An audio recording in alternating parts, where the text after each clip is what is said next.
ನಮಸ್ಕಾರ. ನಾನು ಗಣೇಶ್ ಹೇಳುವನೆ.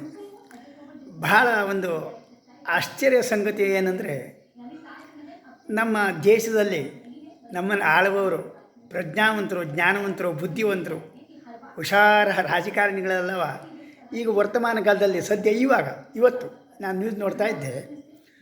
ಅಲ್ಲೆಲ್ಲೋ ಆ ತಾಜ್ ಮಹಲ್ ಅಂತಿದೆಯಲ್ಲ, ಆ ತಾಜ್ ಮಹಲ್ ಮೇಲಿಂದಾನೇ ವಾದ ವಿವಾದ.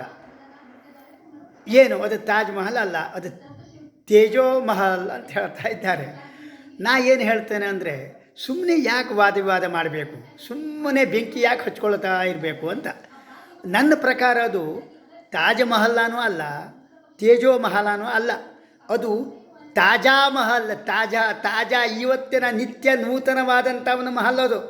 ತಾಜಾ ಮಹಲ್ ಎಟ್ ಪ್ರೆಸೆಂಟ್ ಈಗಿರುವಂಥದ್ದು ನಿತ್ಯ ನೂತನದ. ಯಾವತ್ತೂ ಹೇಗೆ ಸೂರ್ಯ ಪ್ರತಿನಿತ್ಯ ಬೆಳಕಿಗೆ ಬರ್ತಾನೋ, ನಿತ್ಯ ನೂತನವಾಗಿ ಮೇಲೆ ಎದ್ದು ಬರ್ತಾನೋ, ಹಾಗೆ ಇದು ತಾಜಾ ಮಹಲ್.